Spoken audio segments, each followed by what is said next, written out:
Okay. Hi, everybody. Welcome to the Greatest Muley Hunter podcast. I'm your host, Matt Anderson. Joining me today is my big sister, Michelle Majors. Hi, Michelle.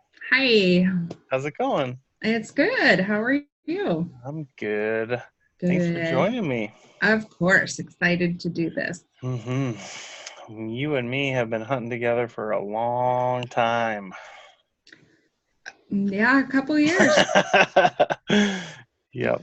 We uh Yeah, we often hunted, you and I. When all of us would go hunting, you and I would often hunt together, and that is that true. was always a cool thing. We Mhm. always had that nice special connection just because of hunting, and Absolutely. Mhm. that was always really cool Yeah, because Michelle's a lot older than me, so it's true. Matt's still a punk. yep, that's very true. Yes. So why don't you tell us about some hunts? Yeah, so hunting has been, like Matt has talked about, just a part of our family since the beginning of, I think, any of our memories and awareness. The first hunt I remember, I was probably 3 and Mike was 4.5 or so, and Dad made us bows and arrows out of some willows, and we were shooting Cheerio boxes for targets, and then shortly after that, Mike got a BB gun for his birthday. I think maybe his 5th birthday, and he and I went hunting together and found a magpie nest. And Mike shot all of the babies in the nest, and then we proceeded to skin them and gut them, and we took all the hearts back to my mom because all the livers and hearts, I guess, back to mom because we knew you eat the heart and liver. So Yep, very important. mom very graciously accepted our amazing gift, and then we both ended up with a ringworm. So that was my first hunting challenge. That's Yeah, but seriously, I mean, I honestly, I don't remember a world there. What we had no world without hunting. So yeah, it happened every year, and that's where our meat came from. That's where yep, how Dad fed our family. yep. Um, and so I've been thinking about some of the stories that over the years that I remember. My very first hunting trip when I could legally hunt.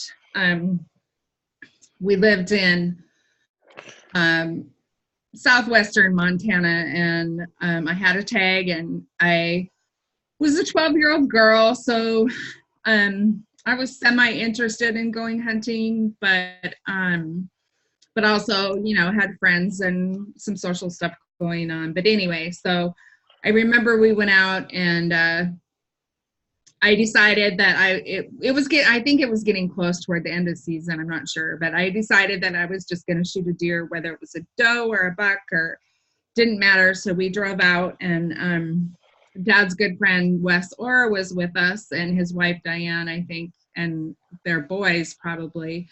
Anyway, we were driving up this creek and saw a bunch of deer up on the hillside, and so I picked out a big old doe and shot her, and unfortunately hit her in the pelvis, and she just laid there and screamed until we could put her down, which then happened. And then, of course, being a 12-year-old girl, I cried for quite some time. Yeah. I know Dad was worried at that point about whether I'd ever go hunting again, because that's certainly not how you want to start your hunting career. No, no. And luckily, he was so supportive, and you know, um, he recognized I was a girl and that I needed to be treated differently related to emotions and shooting a girl and different things. But so it was just through his love and support, I think, that I was able to go the next year. And I've only shot a few does since that time. I don't like killing the does, and I don't like shooting fawns. I've done both when we needed meat, and that's what we had. But anyway, so there's a couple of standout really good memories of hunting with Dad. We were one time, he sent me down this long ridge, and he went down in the creek bottom, which he'd frequently do. He'd send us out on top to get where we could see, and then he would walk down the creek bottom in the hopes of spooking something out so we'd be able to see it, and if it was a good buck, to get a shot. So we cut out on, I jumped this buck off the end of this big ridge, and Dad was coming around, kind of around the bottom of it, and I was right on top, and we both shot at the same time. He shot at, he was like broadside when he shot, and I shot directly behind it, like straight down. It was running away from me, and I shot, and the buck dropped, and so we shot at the same time. So we get down there, and I was sure that I had killed the buck, and Dad was positive he had killed the buck. It was one of the few times we ever argued about it. But I was like, I think I killed it. And he's like, well, that would be a hell of a shot. So he goes, I really think I killed it, so I'm going to tag it. And besides, that'll give you a shot at another one. It's like, okay, whatever. So come to find out later, when he skinned it out, he skinned it all the way up to the neck and didn't find a shot. And then right at the base of the skull in the back, he found my bullet that actually killed her. So that was an ongoing joke and kind of source of contention. But anyway, a funny story that it's always, hey, Dad, remember that buck we shot? Anyway. Yep, that's awesome. And the other thing, I think about Dad so much, and he taught us so much, and it was more than about hunting. It was about life and about nature and about respect and just enjoying the beauty of nature and the relationships. Dad was totally a collector of people, and collected lots of amazing people along the way.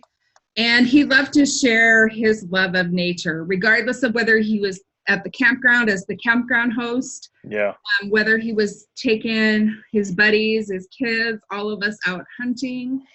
It didn't matter. He loved being out. He loved nature. And he loved sharing that with all of us. So yeah, for sure. Yeah. That was definitely his favorite thing, is sharing his knowledge and just letting others see nature the same way that he saw it. And like understanding how the whole system works. And we knew from the get-go where our food came from. There was never any doubt as to where our food came from. We were so connected to our food cycle that, like, city folk just don't have the same connection. And absolutely, that's a big part of it. That's a super big part of it. There's no better meat in the world than wild game. There just isn't. So, and all wild game is really, really good. So if it's prepared, if it's cut correctly and prepared correctly, it can be there. Yeah.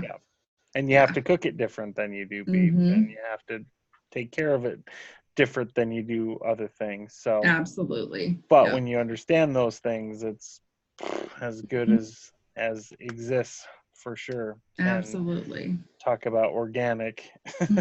And we hunted for our meat. Mom went to the grocery store once a month and stocked up on flour and sugar and shortening and all of those things. We had a milk cow, that all of our milk and butter and all of that came from. So absolutely, we were totally connected to nature. And I think the other big thing that that Dad taught us and left us was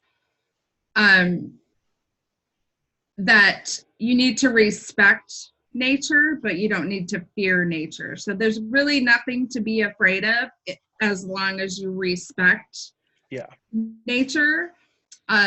He was a survival instructor in the Air Force. So of course we're always, even when we didn't know we were learning, we were learning. Yeah. And for example, like, so a couple years ago, we were hunting and everybody was in hunting camp, and it was an afternoon, and my older brother decided he and I were going to go up behind the camp and see if we could find anything. So we hiked into this spot and jumped a couple of deer and didn't really get a good look at them. So he sent me off on my own, and he was going to go back to the truck and then pick me up further down the creek. So I started, and I essentially knew where I was. I knew where I was going. It was starting to get dark. And I mean, I just automatically knew what I needed to do, because Dad ever said, if you're out and don't know where the road is, don't know, it's getting dark or it's snowing really hard or whatever, find a creek bed and you walk down the creek bed, because it's always going to come out where there's people or the road or, whatever. So I followed that. I walked down into a creek bed and eventually found the road, and had some lessons. So the other thing that Dad always taught us was, if you're out and you need help, you fire 3 shots and then you wait, and then you fire 3 more shots, the SOS signal. So I did that. It's pitch black, no moon, my phone is dead. I'm firing into, the hillside essentially. So I knew where my bullet was going. Watching this big spark and nothing. So I ended up walking halfway back to camp, and I come busting into the tent, and I'm like, are you kidding me? She was so mad. She was so mad. I was like, what does shooting 3 times mean? I don't know. You saw a big buck after dark, thought that, you were with Mike, so just figured you were shooting at something in the headlight. Oh, that means I need help. Yep. So anyway, we had a lesson in what 3 shots after dark means. Yeah. But yeah. It's hilarious now. I was mad at the time because, I walked out like, I don't know, 3 or 4 miles in the dark. But anyway, I survived and we all laughed. But but it was those things. I mean, I knew what to do. Yep. I was not afraid. I didn't panic. I knew essentially where I was, and then eventually I could see the lights of the camp, and I knew exactly where I was. So but it was that I had enough respect and I knew enough about nature that I knew I didn't need to be scared. You have to be aware of what's going on in your surroundings, but you don't have to be scared. Yeah, definitely. So there's so many stories. Oh my gosh. For sure. No, it's such a cool thing to have been able to be a part of for so long. And I mean, this is going to be season number 32 that I've gone along. When I started going with that, I was like 5, 6. I think I was in kindergarten, so 5. And he was always so aware of who was with him, and would tailor his hunting to that all the time. Absolutely. And he could go and go and go and go and go, but he'd always stop every 15, 20 minutes and, how you doing? Are you hanging in there? And are you warm enough? Are you are you okay? Can we keep going? Do we need to go back? And I remember God, there were some hunts that it was just all I could do to keep walking in his footsteps, and like, oh my God, are we ever going to stop? Yeah, for sure. But again, I mean, I think that was part of the teaching about persistence and not pushing yourself to the extreme, but pushing yourself a little bit so that you you can always do more than you think you can. Absolutely. Yeah. And then it gives you, when you're standing up on top of a big old ridge somewhere and just having that satisfaction of, oh my God, I just climbed that. Yeah. And look, I can see forever. Yeah. There's our pickup way over there. Yeah. Oh my God. I'm never going to make it back. But Yeah. No, it's and the other thing that I think Dad did so brilliantly, and it's because he loved us and he loves people. He loved people. Was he had more patience than oh my God, anybody on the face of the planet. Seriously. And never got upset with us, no matter how dumb we were or how the stupid things that we did. And I'll give you a perfect example of that. In the little town that we lived in, the area that we hunted was about an hour away, but about 15-20 minutes away was some block management land, and you'd go the night before and you'd sign up to hunt in this place, and then you'd be the only one hunting. So yeah, it was public land that was managed by the Fish and Game, and to get access for hunters on private land, and so it was very, very regulated and very much first come first serve, and you would sign up for an area and you'd have that area for the whole next day. Nobody else could go into that area, and some of the areas were really big and some were small, and there was a couple ranches that we did that on, and I mean, we've had some crazy times with that. But amazing. Anyway. Yeah. You go ahead. And that just brings me back to the very first time that we ever signed up for one of those. And we drove up this creek bottom into this area that we had signed up for with my Dad, maybe you and me. I don't know if anybody else was there or not, but I think Merlin was there too.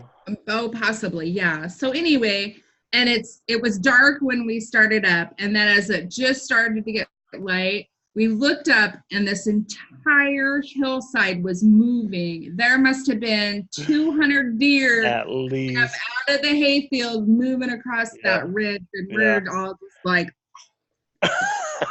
this is the craziest thing I've ever seen. It absolutely was. And to this day, that's the craziest thing I've ever seen. Absolutely. Yeah. I mean, it was just like watching ants, move across an ant hill. It was just everywhere you looked, there was 20 deer over there, 25 deer over there. There's 30 right there. Like, holy cow, big bucks everywhere. Like, just I mean, as far as you can see, there were just massive amounts of deer.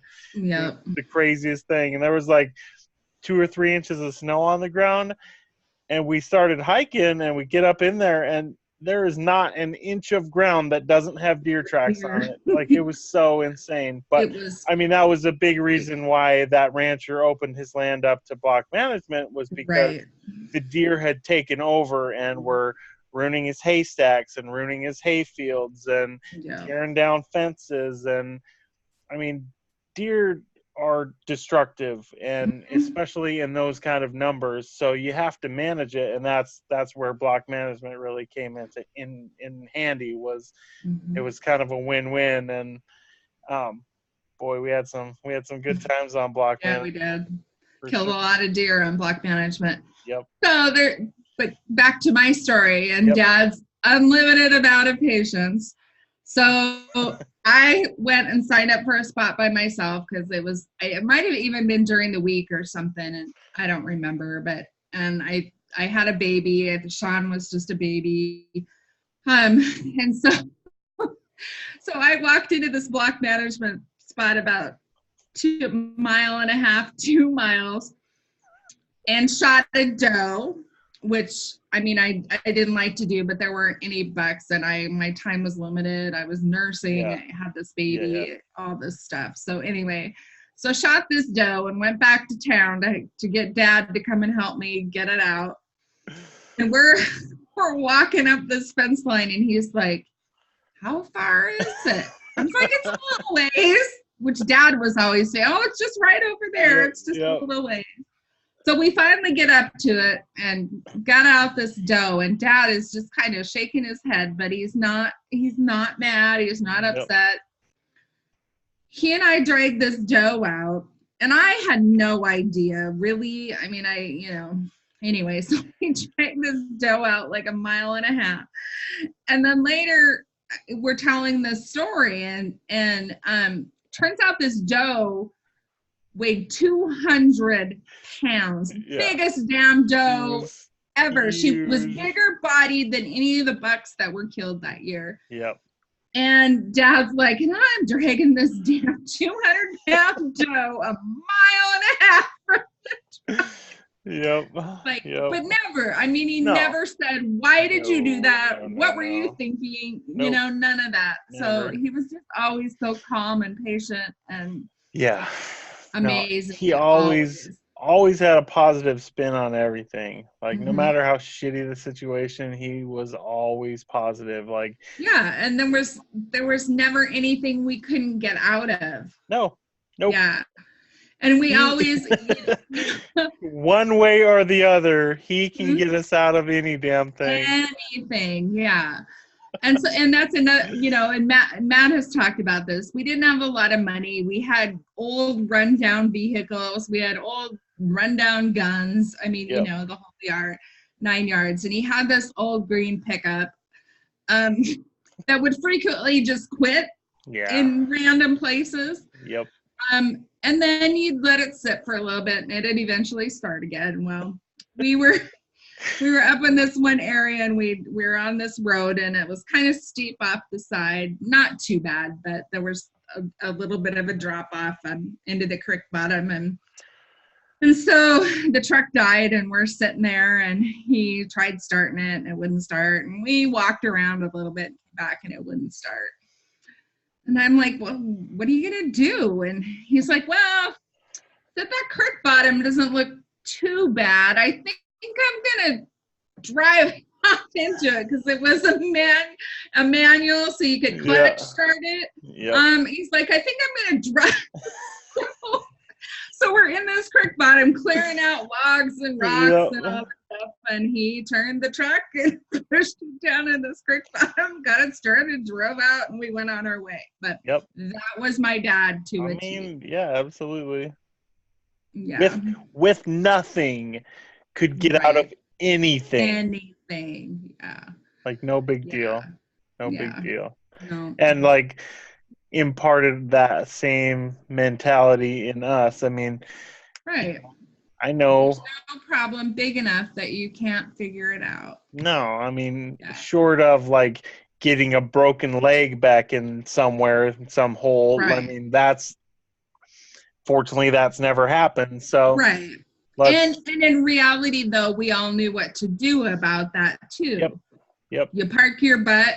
You build a shelter. If you have stuff, you build a fire. You figure out how to stay warm, and you wait for help. Because somebody, and that was the other thing, is that you never go out without somebody knowing where you are and where you're going. For that exact reason. We had it long before there were cell phones. We had it before there were two-way radios. We didn't have any of that. So you had to be smart enough to let people know where you were and what you were doing. Unfortunately, we rarely ever needed to be helped or rescued, but when the time came, people knew where you were. So and we rescued people, and I mean, that's just part of the deal. Like, that country. So people that don't understand rural Montana and like rural places, most rural places, like, everybody helps everybody. There's never a time where people just don't help people. Like, if somebody sees you stranded on the side of the road, they're going to stop. Absolutely. They stop every time. And that's just part of the deal. It's such a wide open country that everybody has to help everybody. Otherwise people die. I mean, the line between life and death in a place like that is so razor thin that everybody has to help everybody. So absolutely. you know, you're putting yourself out there in country like that. I mean, it's touch and go. There's some And scary shit that we get into, but absolutely, absolutely. And you have to know, again, kind of what's going on around you. You know, there's coal seams that are burning. yeah, You walk through the woods and there you see this big steam coming out, and there's an yep, underground coal vein that's on fire. yeah, There's places where, like during a rainstorm, you can see where like the whole hillside slid down. There's cracks that are 6 to yeah, 8 feet deep. yeah. Um, Well, a lot of those big creek beds, like there's so many just sinkholes mhm, that who knows how deep they are. You fall right. into one of those, you're stuck. You Right. are Yeah. stuck, and there's a chance that you could die. Yeah. That's reality. You have to be super hyper aware of your surroundings, and Mhm. but at the same time, like we have enough knowledge because of Dad that we can go there and Oh, not have any anxiety about it. right. It's a thing. It's a thing that you accept. It's part of the deal, but it's not like it's not a debilitating knowledge, Right. Right. Yeah. which to some people who don't understand, you know, if they just hear like you could die from this, Right. like, you Right. know, that would change how they approach things. And Mhm. Yeah. like we always had such a great time. Like Mhm. even when it was shitty, at the end of the day, you get back and everybody's Money frozen blow. and Yeah. hungry and, Right. you Yeah. know, but man, it gives you such perspective. You know, Mhm. we work so hard at our lives. This week of hunting that we do every year is like, it's such a needed catharsis and Absolutely. grounding. Like it Absolutely. grounds you to the world in a Mhm. way that you just don't get in your day to day. And Yeah. Yeah, and you know it's interesting. Once I got past the teenage girl really going hunting because there's cute guys around, you know, got past that into the real love for nature and even I mean the hunting was a big part of it, but so much of it was just being out in the quiet, listening to the wind in the trees, listening to the birds, yeah, watching the rabbits scamper along. I mean, just the peace and the quiet that came with it. yeah, Um and just walking quietly with Dad through the woods, there was such a peace about that. yeah, And that's my favorite thing, and it is absolutely cathartic and um soothing to the soul, and like that regeneration of yeah, getting back to nature and getting back to our roots, yeah, essentially. for sure. Yeah. Our family's been in that country for a long time on both Yeah. sides, and Yeah. And you know, just, another story to kind of give you a more recent story. This was after Dad was diagnosed with cancer, the first year that we hunted after he was diagnosed in January. And he had he has these friends in Wisconsin, Dan Barfneck, and these other guys that Dad met actually at the campground where he was hosting, and became good friends with these guys, and finally talked him into coming out and hunting. And they, of course, fell in love with it and come every year now. And that's just part of who's in camp and what's going on. But anyway, so the fall after Dad was diagnosed, he had his truck and I was down there hunting. Um, and his friend Dan. And so Dan and Dad and I ended up hunting a lot together, just the three of us. And we'd take Dad's truck, but he always made Dan drive. And so we'd be driving around, and Dan had tried to give the keys back to Dad, and Dad's like, "No, you're driving." And we stopped at one point, and I don't know, Dan turned and said to me, he said, "I don't know why your dad's making me drive all over." And I said, "Really? You don't?" He's like, "No, why is he?" I said, "Because he's teaching you his land. He's teaching you the land, because if you just ride in the pickup, you don't learn it. No. You're driving it. Everywhere you go, you learn it. And that was just a huge aha moment for him. But that's who Dad is, and he Yep. knew he only had a few years left. Yep. To really share this, and with one of his best friends, and really be able to teach, because it was about teaching and sharing, and yeah, it's always great if you kill a big buck, or you kill a buck every year for 64 years. That's awesome, but that's not, Yeah, that was never I a mean, thing. it was never a thing. It No, was never a thing. Together and being with your friends and sharing your love of nature and Yeah. this amazing place. Yep, for sure.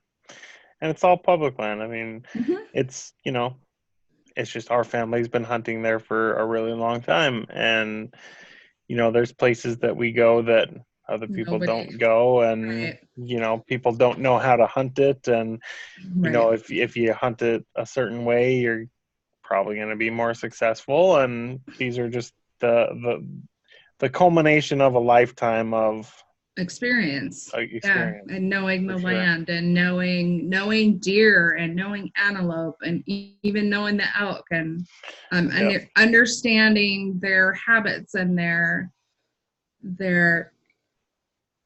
ways of being, and knowing where they're going to be. And it was rare, very rare, that Dad could not find animals. Yeah. Um, For sure. and like you talked about, he always said that was luck, but really, No. it was his incredible knowledge and understanding of these for animals, sure. and just how they are, and there's a tremendous amount of skill. Absolutely. And a little bit of luck. I mean, certainly. Oh yeah, there's always. I mean, you look at everybody else. You look at Uncle Tom. You look at Uncle Norm. Like, they've killed a lot of nice bucks, but nobody's killed the quality and the numbers that Dad has. Like, that's just. Yeah. I mean, and so many people, and even some of our relatives. I mean, they road hunt. They drive up and down the roads in their vehicles, and more roads are getting shut down. So. Which makes it better. It makes it better for us. Yeah. Absolutely. Yeah. In so many years we heard, as people are driving up and down the road hunting, there ain't any damn deer here. There's, there's no deer left in this country. And that's right. If you actually, we like that idea. Not accurate for the way we hunt. No, but because I've never been out and not seen deer. I mean, there might be one day that you don't actually see a deer, but but even that's rare, because if nothing else, you're going to see them in the dark coming across the road into the hayfield. So I've seen so many big bucks in my headlights. Oh my gosh. Yeah. You've almost hit so many big bucks. Like that is true. Very true. God, it's so frustrating too. Like, you hunt all day, like miles and miles and miles and miles, and then right on the damn highway there's this big massive. You're just like, are you kidding me? You're real. But that's part of what keeps you going too, because they're out there. I mean, you're seeing them. You see them in your headlights. They're there. You got to work for them, and the big bucks especially, because they are so smart. And there's a reason they're big. Definitely. Public land muleys, like, if you get a mature public land muley buck, that is like, that's something. So many things had to go right. Mm-hmm. And I guarantee you he got shot at some point. And absolutely. That's a guarantee. Yeah. Like, there's a 0% chance he didn't get shot at, but like, it's so. Yeah. And they will, man, those big bucks, they'll split off from a group so fast. I mean, as soon as there's any hint of anything, they flat out disappear. So you got to have some knowledge and understanding of their behavior. And they're, and once in a lifetime, or a few times in a lifetime, you get a shot at one. And if you get lucky, you take them down. And and that's just the icing on the cake. I mean, it really truly is. It's about. I mean, it's about nature and the love of nature, and Just hunting camp. absolutely, yeah, Hunting camp yeah. is so fun. Yeah, It's so there's yeah, fun. it absolutely is. And that's when all the stories start coming out. And Yep. yeah, I was thinking about we should do one of these with 4 or 5 people, I think, Yep. because I that's have gonna carry the stories. yeah, exactly. I have a setup on my phone where I can have like 4 lapel mics. So I Mm, can have, the camera set up and then 4 people at least mic'd up, and so we can get good audio to perfect. go with some Yeah, video. So yeah. yeah, that's Because definitely it's the stories. It yeah. really is. Yep. And everybody remembers stories differently too. So, Mm-hmm. like Mm-hmm. you can Yeah. always Yeah, and I've forgotten more hunts than I remember, yeah, for so sure. it's fun to hear him and then to go, oh my gosh, yeah, I Yeah. do remember that. Yeah, Yep. yeah. And Yeah. Dad, I don't think ever forgot a story. Man, the things he could remember, Jesus. Mm-hmm. Like I'm 37, and Yeah, in his late 70s he was still remembering shit that more than happened 35, 40 years ago, and knew absolutely. every detail of it. Yeah, Every single detail of it. Like, just incredible. yeah. Just Well, yeah, incredible. my first hunt was my first legal hunt where I actually got to carry a rifle and was 40 years ago. So Yeah.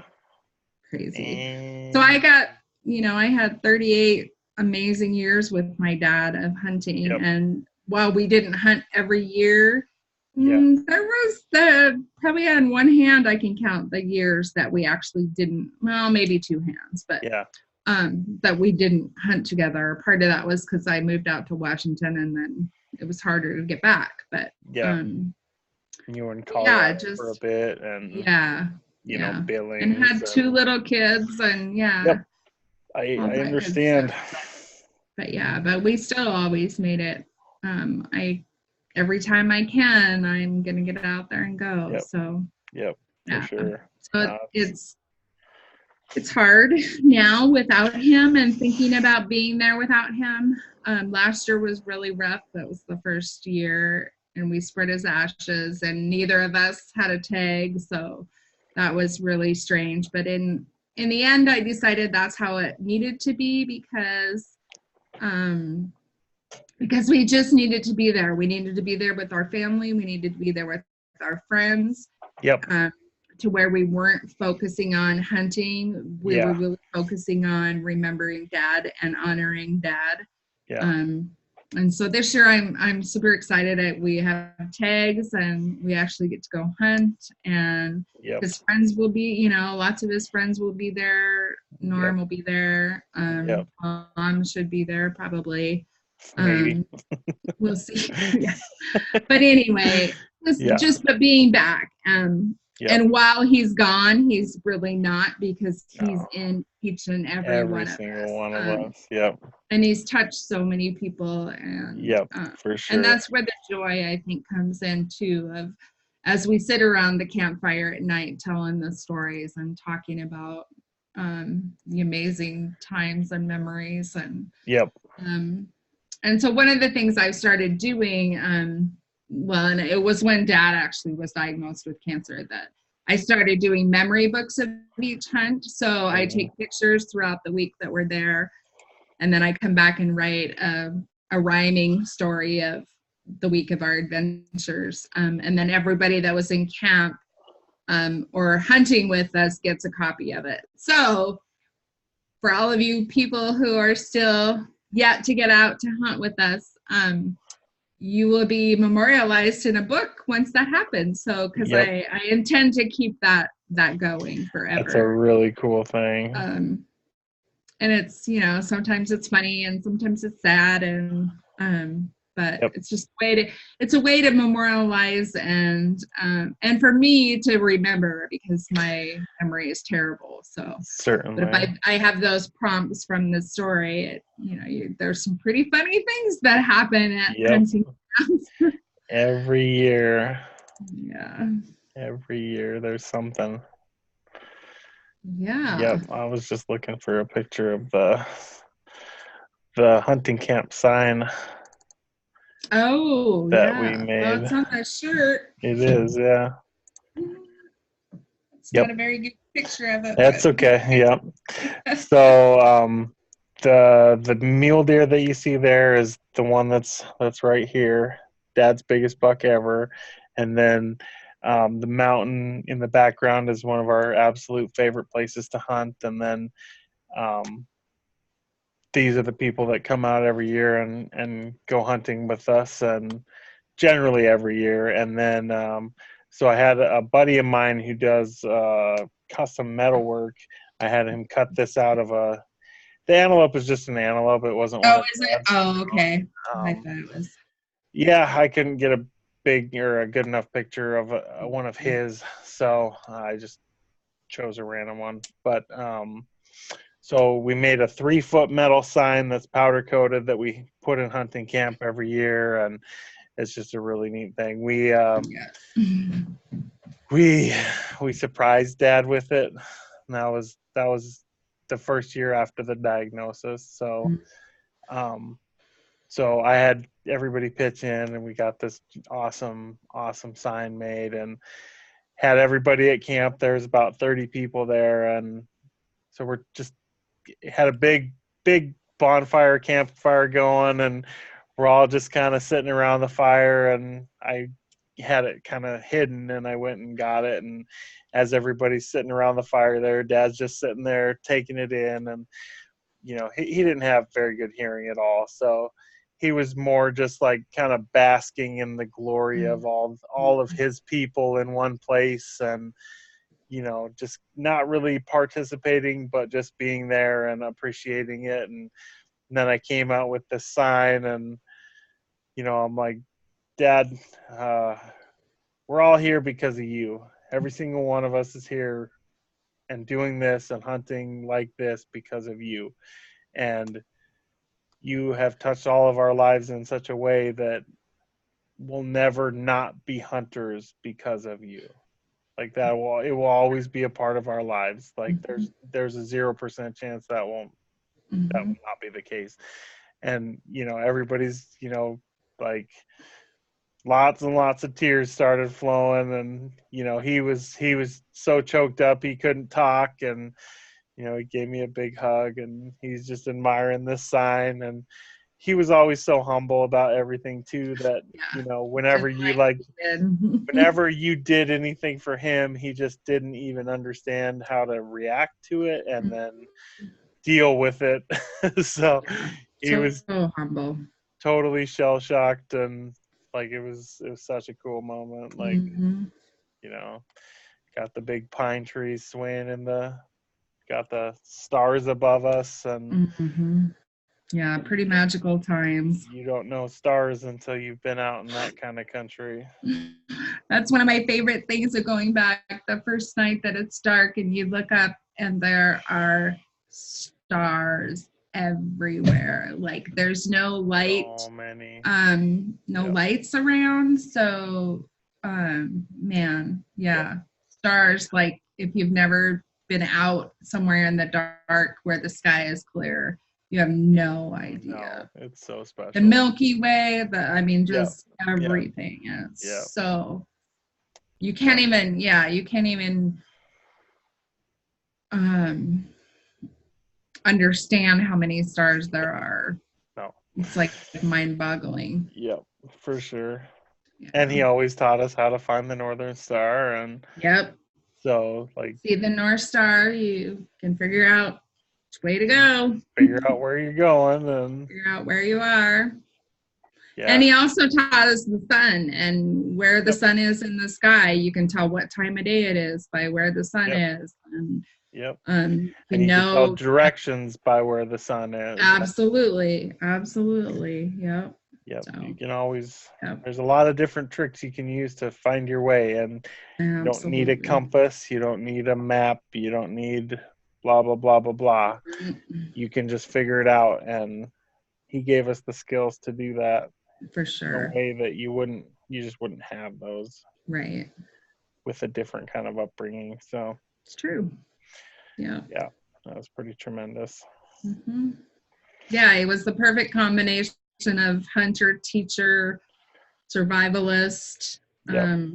And he Yep. gave us all of those gifts, which is Yep. incredible. Yep. Mm-hmm. For sure. No, that's cool.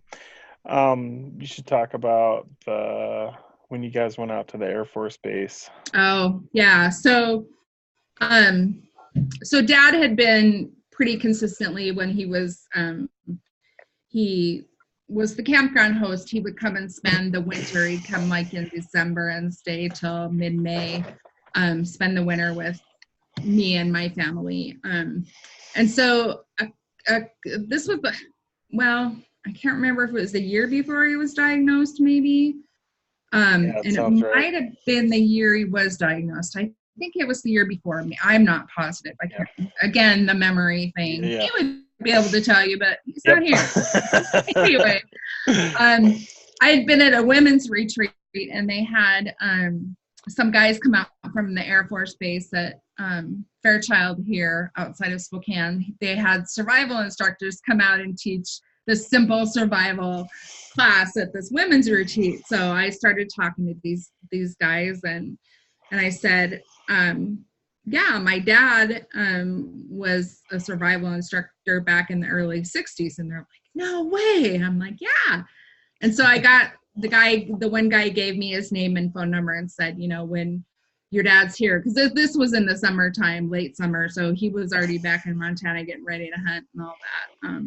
He said, so when your dad's back, let me know. And we'd love to get him out here, because one of the things that they have is a heritage room where they have like a lot of the original stuff, the original instructors and all of that. They have albums and they have all this gear and all of these things. And I guess what I never realized, I didn't know this, was that Dad was one of the original survival instructors. And so these guys had so much respect. So anyway, so the next spring, I texted this guy and said, hey, my dad's here. We'd love to come out to the base, and if we could get a tour, that would be great. I had no idea what to expect. So he said, yeah, just check in at the front gate, and I'll meet you there. And so we set a time and did all that and went out, and it was just so amazing. So he took us around to like all the different training areas, to show Dad kind of what they're doing now and what things look like. And Dad was talking to him about, yeah, man, we didn't have radios. We didn't have any of this, any of this stuff, any of the newer technology.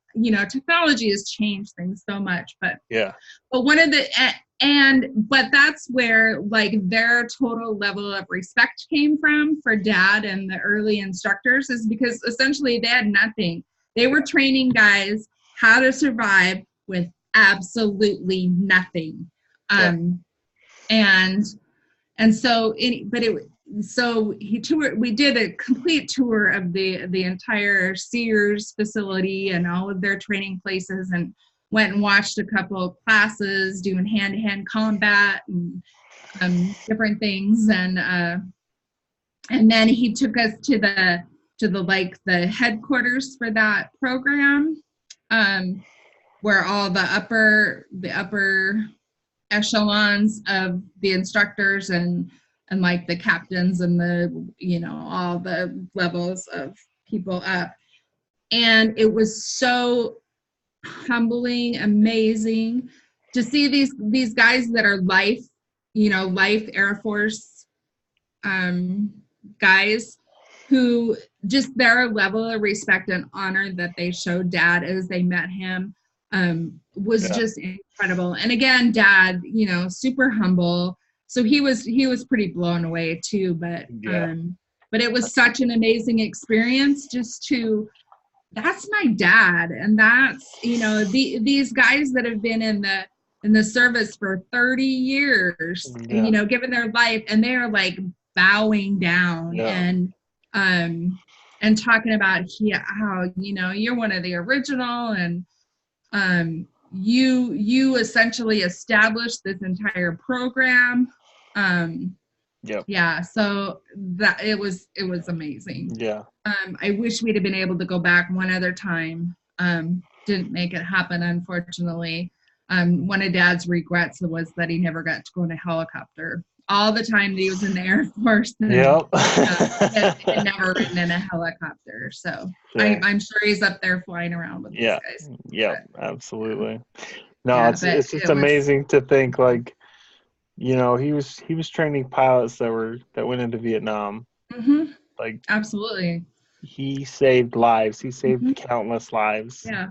Just by what he did, and yeah, you know, pretty much self-taught. Survive, evade, rescue, and what was the other E? Can't remember now. Anyway. Yeah.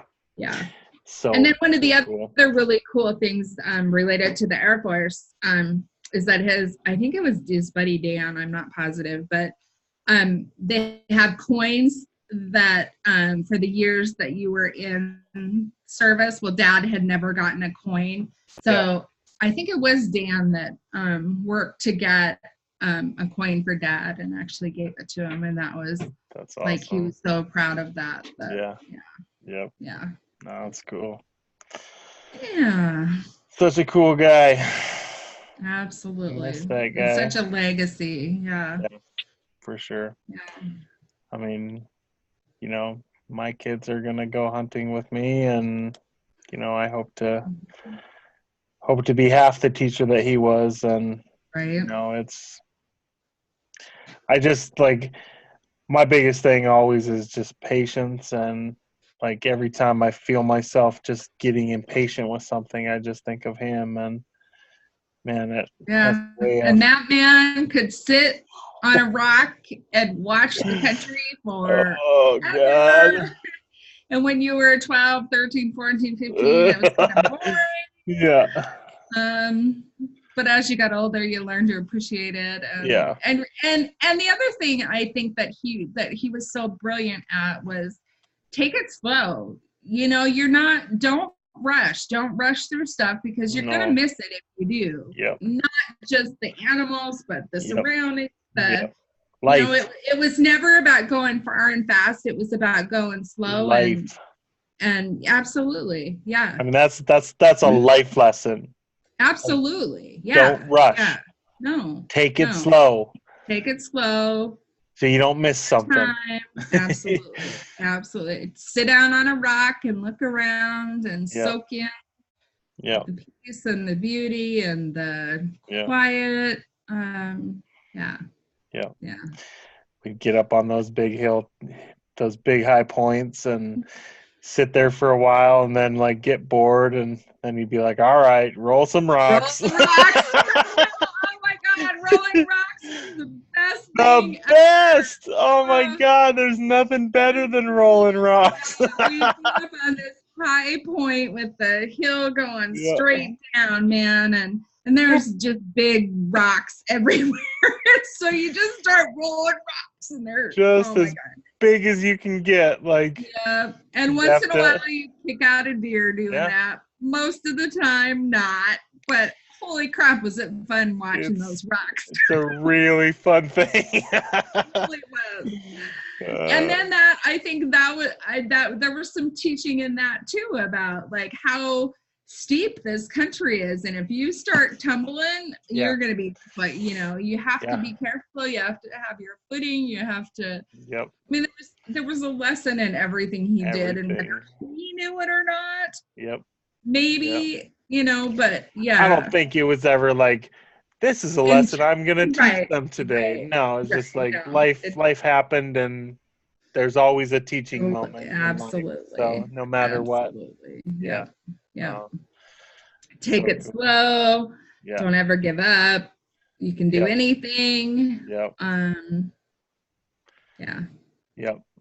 So in the last podcast, we talked about the Anderson grimace. So I've got a really, really good picture of Michelle with a prime Anderson grimace. So just.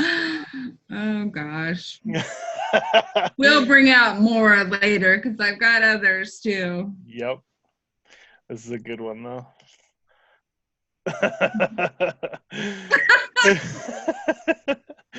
Yes. That's So this actually is a big buck that Mike and I shot on some of that public black management yep. land. It was actually on that same exact creek where we It saw was where all we those the deer. first time we saw the hillside moving. Yeah. Yep. This And buck. is this your biggest buck? I think so. Yeah. If not, he's right there. I mean, He's right there. The one yeah. I killed a couple years ago. Yeah, that one. I mean, they're a coin flip. They're both just tremendous. They're very bucks. similar. Yeah. Yep. And my goal, of course, like everyone else in the family, was to kill a bigger buck than Dad. So hoping now that he'll, I know he'll be with me. Yeah. So if and when I do, he'll be there. So I have no doubt. For sure. Yeah, and so one of the things that I did to memorialize Dad too is, I don't have a picture of it right now, but we'll get it. I got a tattoo on my foot of a big 5-point. I like the typicals better than these ragged horn bucks that my brothers go crazy for. A couple weird side ones. Yeah, I don't know. To me, there's nothing prettier than a big old perfect typical. Yeah. Anyway, so I'll pull up the 5-point here. So keep talking. Okay. Yeah. So my tattoo is the horns of this 5-point that Dad killed, and then the mountain where we hunt. And then a butterfly, because he always pointed out the butterflies. I don't know if you did that with everybody or if it was just me. That was a you and him thing.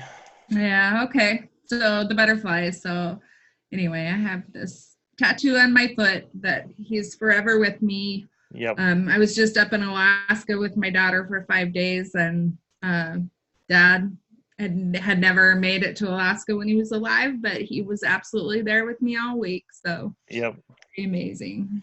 Yeah, he always wanted to go, but just didn't ever make it. So here's the big 5-point.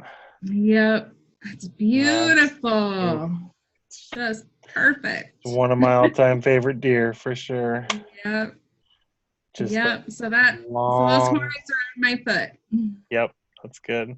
And then the where the skull is actually they have the mountains kind of behind that. And yeah, I'll get a picture of it. It's sounds good. We'll share it on the next one. Yeah, that's awesome. And then the other thing, I think you want to talk about our rifles, but is that our legacy of rifles from Dad, and the love of that he passed down, and then the actual physical ones that he was able to pass down. Yep. I'm gonna share one more picture of the big 5. Oh, okay. Yep. It's pretty cool. So this is me and Dad with the big 5-point, and I was like 2.5.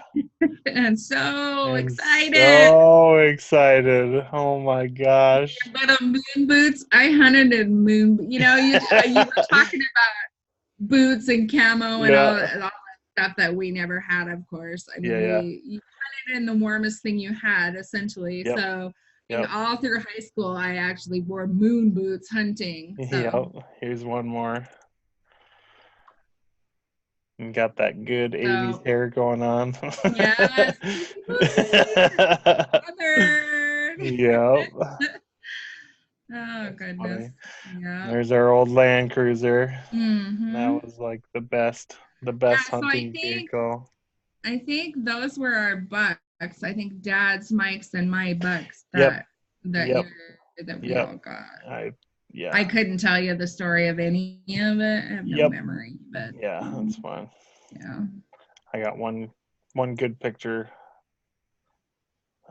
Let's see. No, I don't know where it went. In any case. Yeah, pretty awesome. Yeah, so why don't you share your rifle? Okay, so I unfortunately didn't get one directly passed down by Dad, but by way of Dad, just because Yep.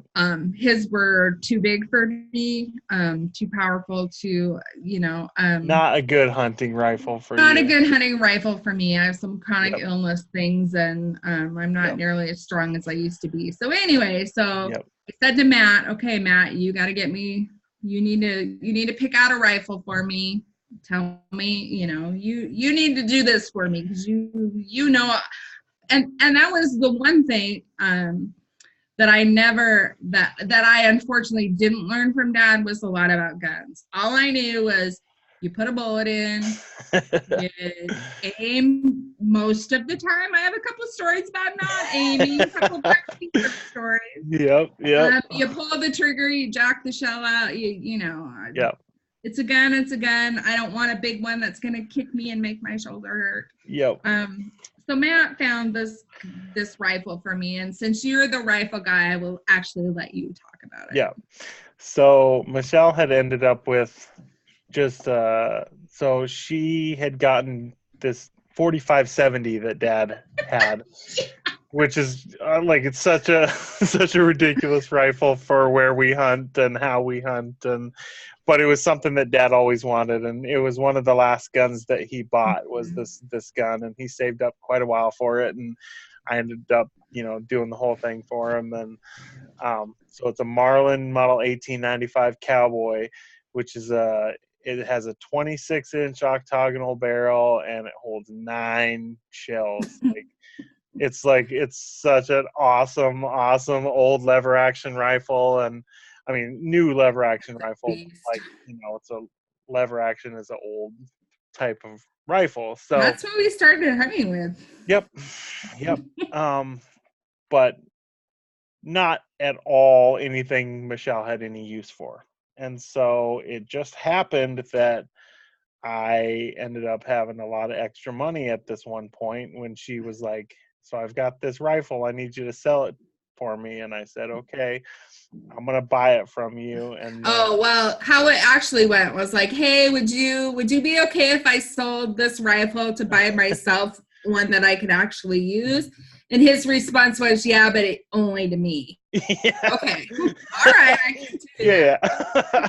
Yeah. We weren't going to just let that leave the family. So I just happened to have some extra money. And so I found, and after doing some research and whatnot, we ended up going with a Ruger American Predator rifle, which is a bolt action rifle. That the rifle itself weighs 7 pounds, and that's perfect. It has a 22-inch barrel, and it's a 6.5 Creedmoor, so it's perfect deer cartridge, and just a beautiful gun. And then we had for my business, I have a guy that does camo dipping, and so I had him camo dip the stock of really special color for Michelle.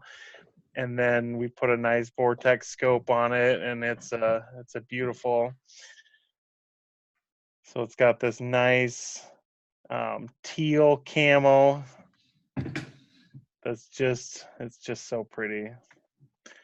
And Michelle got to shoot it for the first time yesterday. Yes. And we cut the stock down so it fits her, because it was a little bit long for her. So we cut an inch off the stock. And apparently I have short arms. Yeah, you're pretty short, so that's part of the deal. Beautiful rifle, and with a scope and everything, it weighs right at 8 pounds, and that's perfect for her. So, like, my rifle with a scope and everything weighs 13 pounds. So, I'm going to share it on a different one, but I want this to be about you. So. So it was super cool. Again, Matt's talked about it. We didn't have money. We always had hand-me-down rifles, everything. So this is the first time in my life I've ever shot a brand new rifle that is mine. Yeah. Actually, it's the first rifle that I've had that's mine. Yep. For a long time, I hunted with my mom's 270. And then Dad had gotten a couple other rifles that I just used. I didn't actually have my own. Yeah. I know you used the 6.5 So for a lot of years. yeah, I did. Yeah. And then Yep. the 260 that he bought for my little sister. Yep. I used that a couple times. And then sometimes I'd use Dad's rifle. Yep. What was the one he had? The The 257 one? Weatherby. Yeah. I actually, I don't remember. I don't know if we were out hunting and we decided to go for whitetail because I only had like a day left. And so I don't even remember why. Anyway, we jumped this big whitetail buck and I grabbed Dad's rifle. I'd never shot it before, nothing. And grabbed it, shot this buck, dropped it. And then I was like, oh, this isn't my rifle. Anyway, so apparently, if you have a rifle handy and I might grab it and use just it. grab it and shoot it. Yeah, It's fine. yeah. It's no big deal. Worked. And it was a really, really nice whitetail buck. So I've got it mounted it for me on Yep. a pink camo skull with Yep. lights. It's pretty cool. Yep. Yeah. I'll pull up a picture here. Yeah. So, oh my gosh, just so many adventures and experiences and memories. And again, that's what was so important to Dad.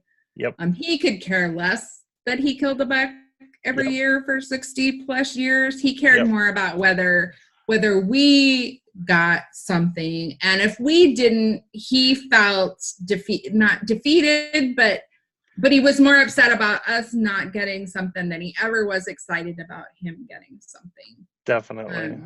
Yeah. So yeah. No, it was always about everybody else, and he was always secondary, and I mean, it's crazy. Pretty humbling, amazing guy. Yep. He's pretty great. Of course, I have too many pictures. Of course. We'll have to get a little more organized when. Yeah.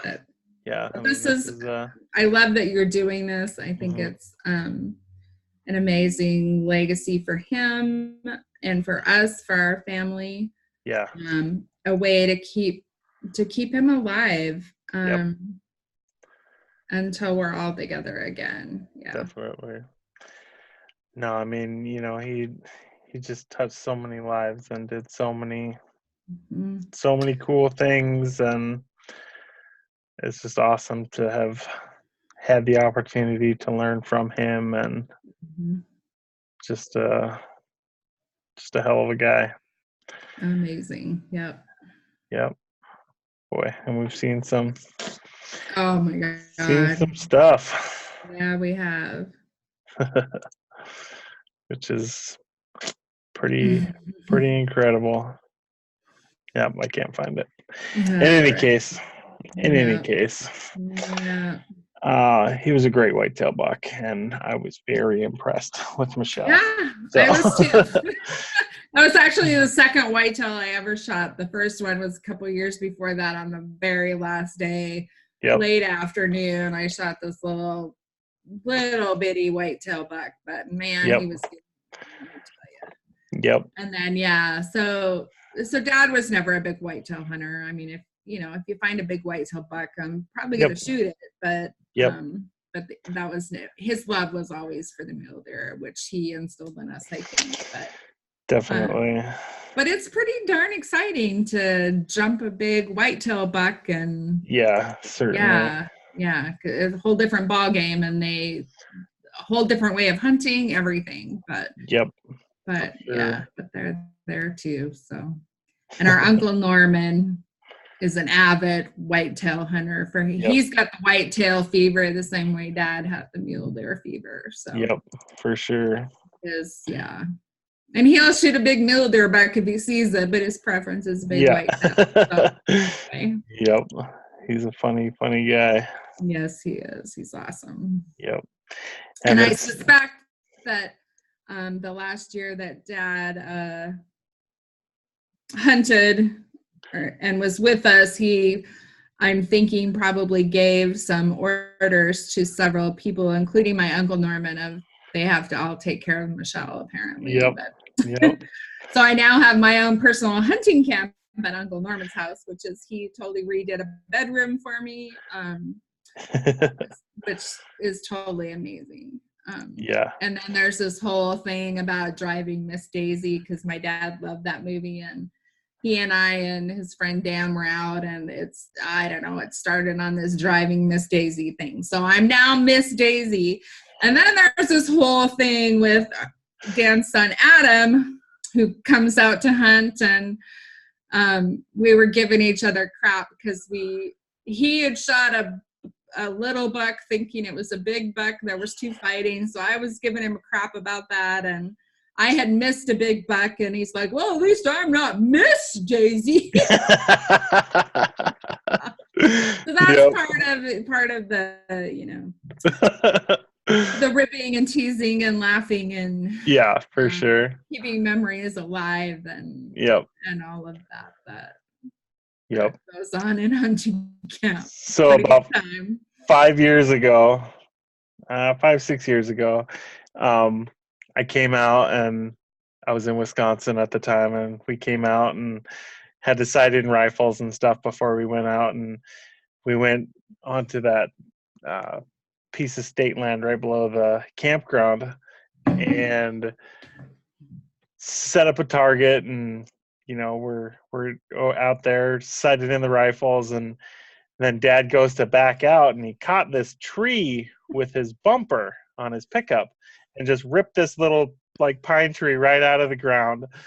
And so me being the smart ass that I was, I made Dad take a trophy picture with the tree. I didn't know that. So here's Dad with his tree, with his with his pickup.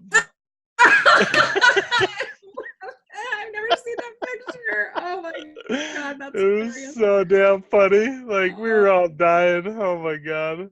Yes. And such a good sport. He for sure. For sure. Even if it meant we're all laughing at him. Yep, he didn't care. It was all laughing with him. Yeah, he was never. Gosh. And one of the other things I was thinking about when thinking about doing those podcasts with you was when you and Jerome had talked about how difficult it was for Jerome to think about, you have to be really fast. You have to be ready. You have to be fiery. I mean, you have no time to think. You have no time to plan your shot. You have, I mean, you have to be ready. And I'll never forget one time where I don't even know where we were, but we'd been out hunting, and there was like Dad and Uncle Don and 4 or 5 kids piled in the back of Suburban probably, and we're end of the day, everybody's tired. We had walked, so probably 4 of the 5 kids in the back were sleeping. I don't think I was sleeping, but anyway, Dad spotted this big buck way across on this hillside, and Donnie slams on the brake, and Dad yells, "Big buck!" and man, doors flew open, and like they were shooting before I think they even knew where they were shooting or what they were shooting at. I mean, not really. Yeah. Like that's all it takes is like dead sleep to big buck. Doors are flying open. Everybody's where is it? Yeah. Yeah. Out of a dead sleep even. Yeah. So yeah. And that was part of I think being prepared. You take it slow, but then be prepared because you're not going to have a lot of time when you have the opportunity. So you have to be fast. So quick. Like there are so few times where you have time to like take your time, get a rest, really think about it. Like the reality is like it's right now. Yeah. And I don't know if it's an Anderson trait or not, but I think you were talking about this, like not able to hit broadside standing. I have never one time in my life, I think that last buck I killed was the only time I've ever hit something broadside standing. Yeah. But 300 yards at a dead run, man, I can hit him every time. Yeah, I know. It's And Dad's like, ridiculous. why didn't you shoot him while he was standing there? And I'm like, I couldn't hit him. Eh, eh. It'd be too easy to get. Come on. Anybody can do that. Yeah. So It's fun. It's so lots of fun. misses and lots of Yeah. hits and lots of Well, memories. I mean, you think back of the rifles that we're using, and like the optics on these rifles were just such shit. Like nothing would ever keep a zero. So No. the first shot was always like, well, where's my gun hitting? Where am And I? then And then Dad would be yelling, a foot up and Yep. to the right. Yeah. Or Right whatever. over him. Right Yeah. over him. Yeah. Right over top of him. And that's the other thing he was masterful at. And I don't understand it. Like how he could even see where the shots are going and Well, that and just judging distance. right. Like and he would tell you where to hold, and if you held and shot, you would hit it every time. Yeah. And I tried to get him one time, well, especially in the last like 10, 15 years or so, I tried to get him to teach that to me. And he's like, no, because all I ever want you to think about is you hold on the front shoulder. And if your gun is anywhere in sight, you're going to hit it. Yep. Because you don't need to worry about distance. You don't need a range finder. You don't need any of that. Yep. Yeah, you need to have some concept of how far things are. So we worked on so you're that not shooting us at 600 yards. Half a mile away, whatever. I mean, we've yeah, all done it. If they're big enough, we've all done it.